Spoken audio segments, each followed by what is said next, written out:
Is everybody set up?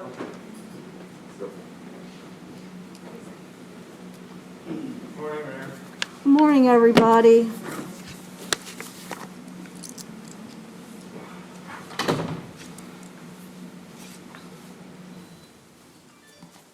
Everybody ready? Good. Good morning, everybody. Thank you to all of you for being here for an in-person press conference. We haven't had too many of those lately. But I do want to just say happy October the 1st. Hard to believe it's October already. That's okay. There we go. So I know that a lot of you in the media and many people at home have been asking, what about Halloween? So that's why we're here today, to announce a number of public health recommendations for a safe Halloween in the city of St. Louis. But let me just be really upfront about the good news. Halloween is not canceled this year. But like all of our holidays and big events for the last 7 months, we're asking everyone to take a few extra precautions so that we can all celebrate Halloween, eat candy, have fun, and be safe. So we can have fun and keep our community safe during COVID-19. And to talk about that specifically, I want to turn this over to Dr. Echols.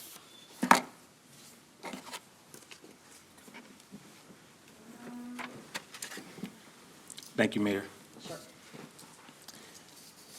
As we all know, Halloween is a time of wonder and excitement for children and adults. As it lends the opportunity to pretend to be someone or something else.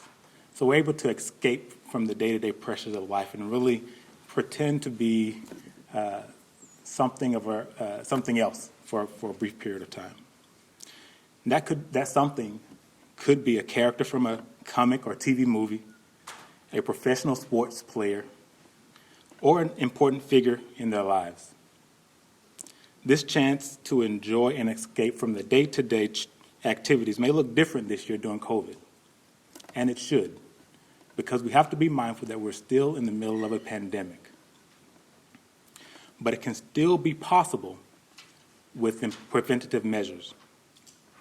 Taking a few additional steps this year will be necessary to protect your health, the health of your family, and the health of the community at large.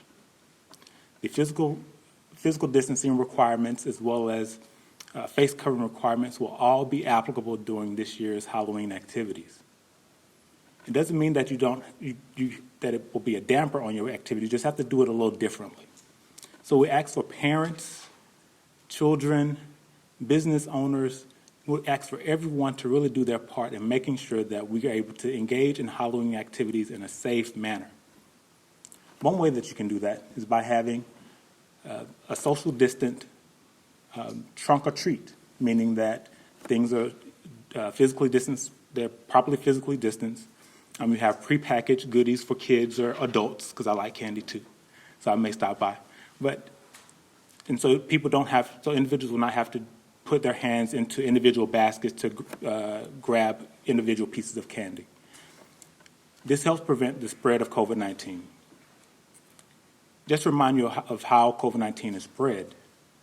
It's spread by respiratory transmission, meaning infected respiratory droplets that are exhaled by individuals when they talk, sing, shout, can be spread to others as it goes into the air.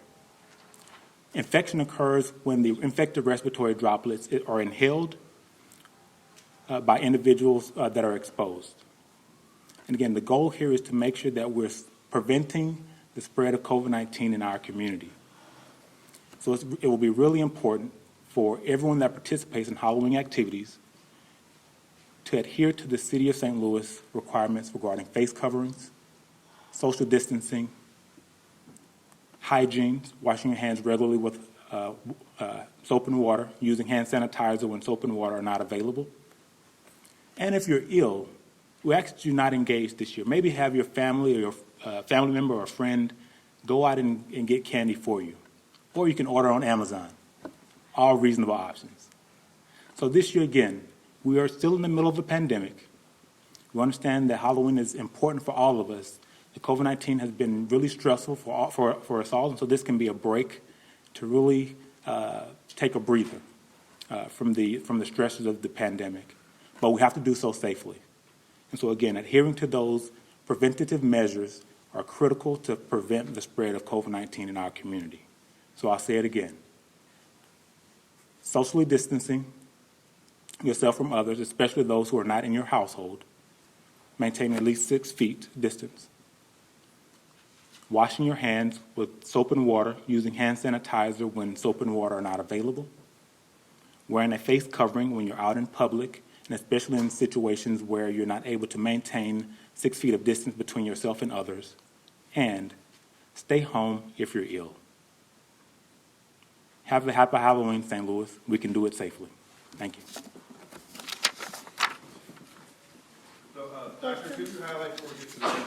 Are you saying it's a bad idea to have a community bowl of candy bars that several hands go into, that it could spread by those several hands touching the bowl of candy bars?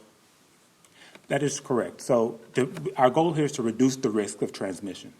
And so by having prepackaged bags, similar to those that are on the table here, it reduces the risk that COVID-19 and other illnesses can be spread to others during these activities.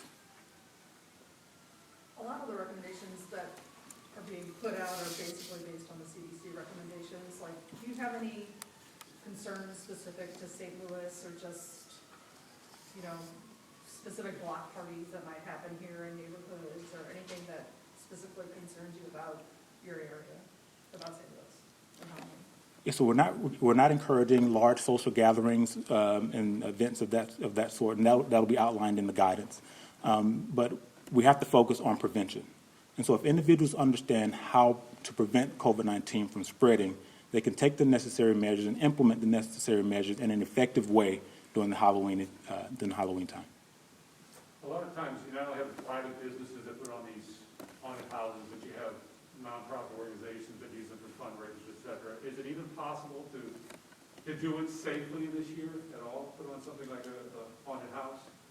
It is possible to do it safely. However, we're not encouraging haunted houses, but if individuals are to have a haunted house, they need to have specific requirements. So again, social distancing, face covering requirements, as well as effective cleaning protocols in place.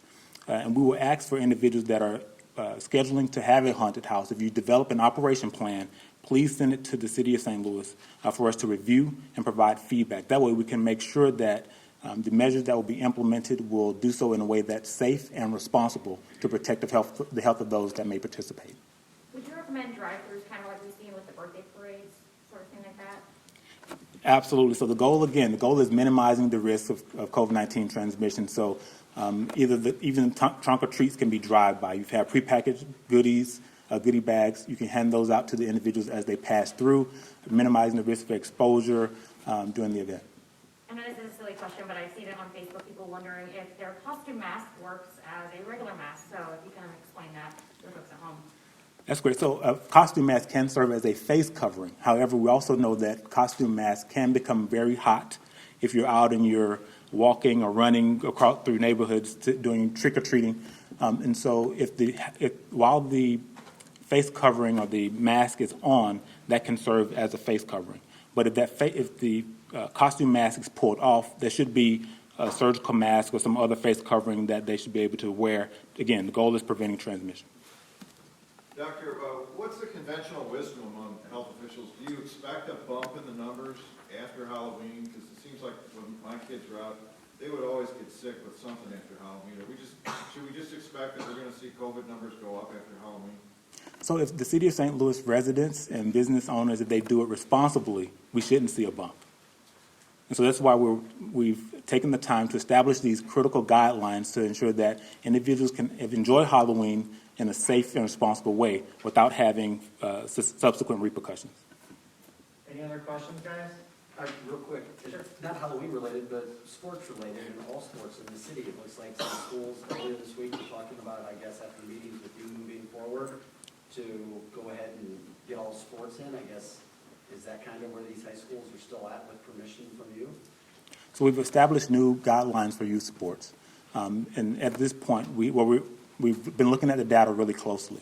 And so what we've noticed in the data, and also through our discussions with academic institutions, primarily primary and secondary institutions, is that there hasn't been a lot of transmission within schools. The majority of transmission associated with children has occurred in the community.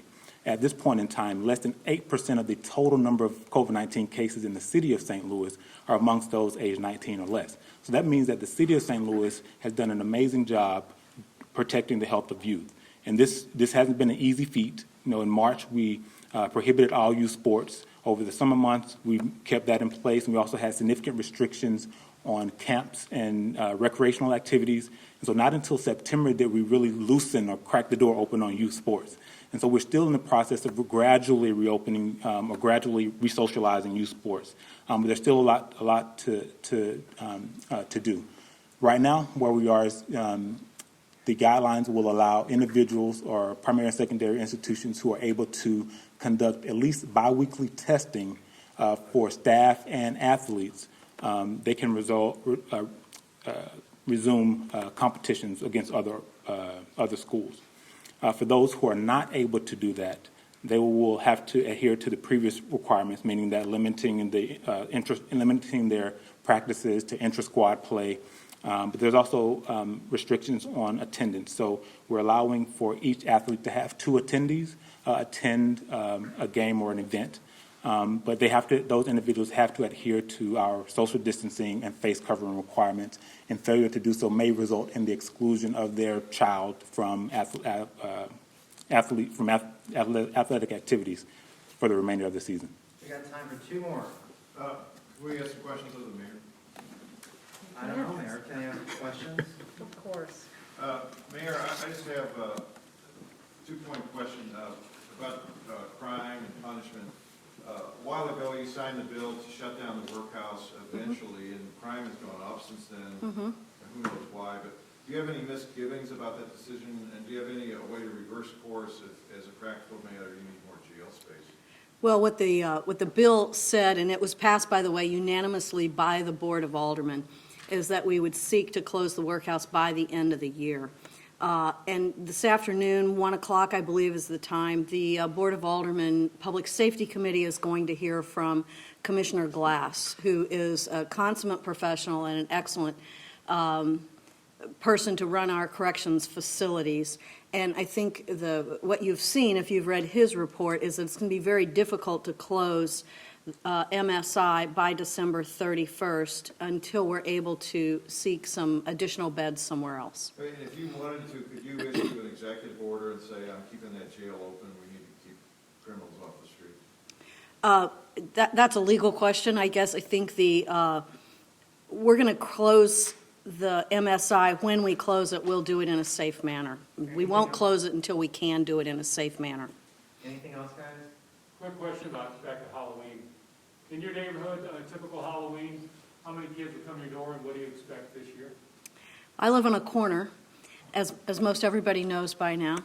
I have hundreds of trick-or-treaters normally. And so I think this year that will need to look different, because you can't have 20 kids unrelated all on your porch at the same time.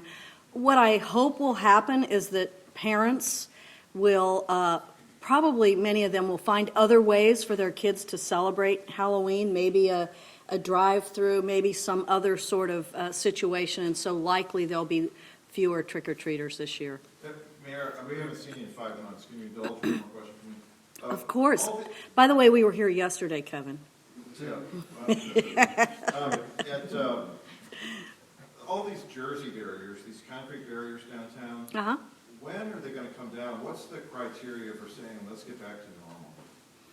Well, I think normal, which was a lot of speeding and reckless driving in downtown, is not something that we want to get back to. So the the narrowing of the streets through the use of these barricades has been very helpful to our police department in terms of making arrests, towing cars, and reducing the amount of reckless driving that we have. So for right now, those barricades are going to be staying up. At some point, hopefully in the not-too-distant future, they will be lifted, but right now they're staying up. But I mean, what's the tripwire, the criteria for saying, okay, it's time to take them down? It'll be when we can really have much less of the reckless driving in downtown. Is it just gonna move the problem elsewhere, though, within the city? Well, I think that, that's always a problem with various interventions that you use. So you have to combine that intervention with law enforcement and with arrests and tickets and that sort of thing. We've seen that over the years. This cruising and reckless driving is something that, frankly, is happening all over the country in various cities. I've seen a number of articles about it, and it's because our downtowns do not have the normal number of people on the street going to work, going into offices, going to ball games, going to concerts. So that has left our streets more vacant than they normally are.